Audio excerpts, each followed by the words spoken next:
Hi everyone, welcome back to the channel. Today we're going to talk about Rhythm of War, the fourth book in the Stormlight Archive series by Brandon Sanderson.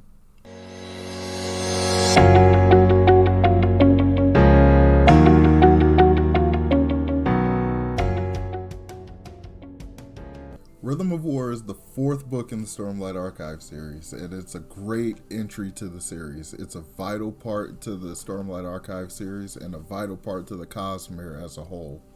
But as a standalone book on its own, as its own story, it's not that great, it's sad to say.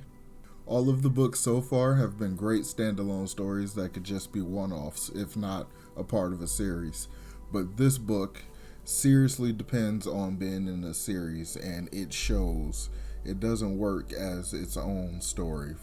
For example, book one was about Kaladin. We learned about his history, and we were learning about his struggles dealing as a bridgeman and just going through everything that he was going through. So that story in and of itself was clean and tight and had a definitive end. Book two, Shallan's backstory, Shallan's history, her learning stuff, becoming kind of a secret agent in a way and stuff like that, like could have become a singular story, just dealing with the Parshendi and then them creating their own storm.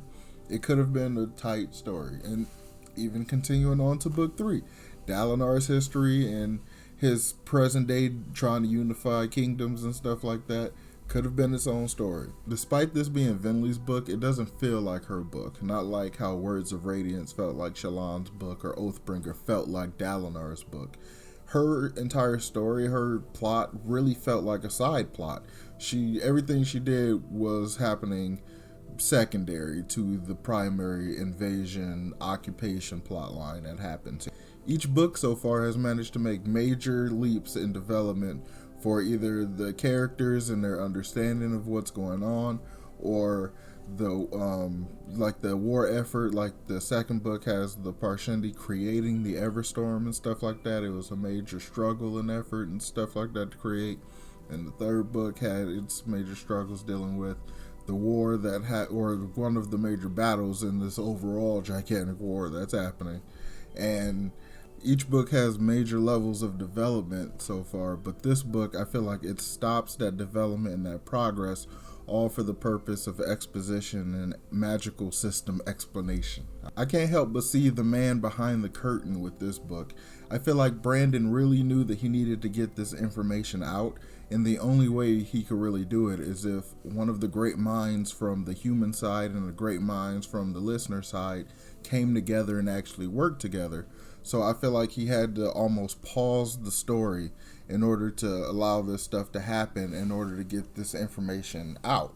Because we know that this information that we learn about light and rhythms and music and all this kind of stuff is going to be very important later, but there was no other clean way to make it happen other than set up this situation. The way this situation comes about, it is really cool and it's engaging. It's an occupation. So the listeners have managed to infiltrate Urithiru and take it over and invert the defenses in order to turn off the abilities of the Radiants. So they've completely taken over Urithiru and they're occupying it. And sadly, this entire situation feels unearned in comparison to stuff like in the first book when Dalinar's army was betrayed and they had to go through that whole situation where they're all dying, and then Bridge 4 came back to save them. Like, that entire situation felt so tense and earned, and like it was a struggle, and I felt it. And in the second book, like the listeners summoning the Everstorm, like in order to even do that, they had to lose pretty much everybody in their entire population. So that felt incredibly difficult. Like, it felt earned when it happened finally, and it was like dreadful. And like everything that happened in the third book, like Dalinar dealing with the thrill and just pretty much everything that happened in that book, just all it felt earned and felt like a struggle, and like Dalinar almost becoming Odium's champion and everything. Like it felt very like struggle earned, like clawing every step of the way. But in this, it felt like the listeners had one conversation and said, okay, we're going to go take over your theory. We're going to do it like this. And then jump cut to they took it over and it just happened.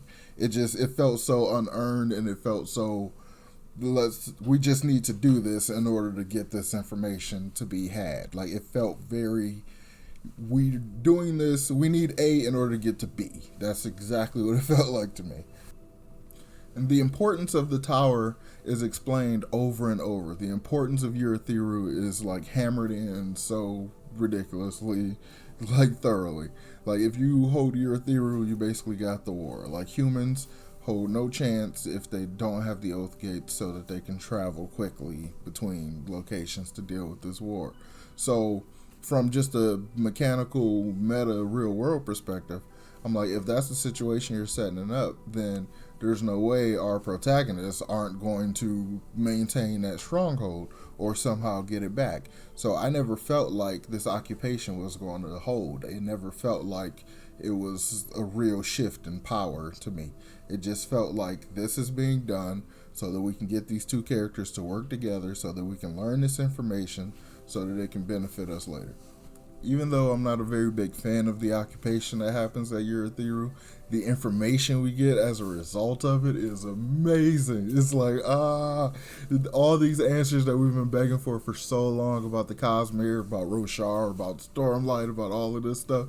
It's all right here and it's all figured out, and it's like, holy crap.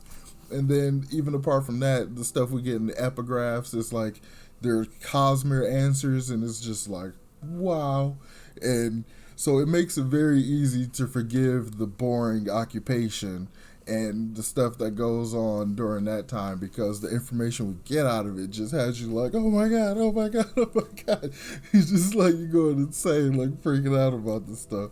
And it's gonna, like, the way it's gonna change all the theories that are gonna come out after this, I can't wait for it. It's so amazing.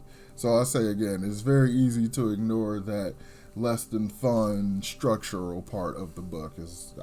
So while the characters remain like really well defined, and like the characterization is good, and their personal plots were still, aimed true, like they were going in the right directions and everything like that, because of this focus on the research and the understanding and this exposition that we're getting, their development kind of slowed down. Like, everything that happened with Kaladin and Shallan and stuff so far basically slowed down because, well, I guess it's essentially because this entire story takes place over a much shorter period of time than what it typically does, which I guess is probably the reason for my issues with it.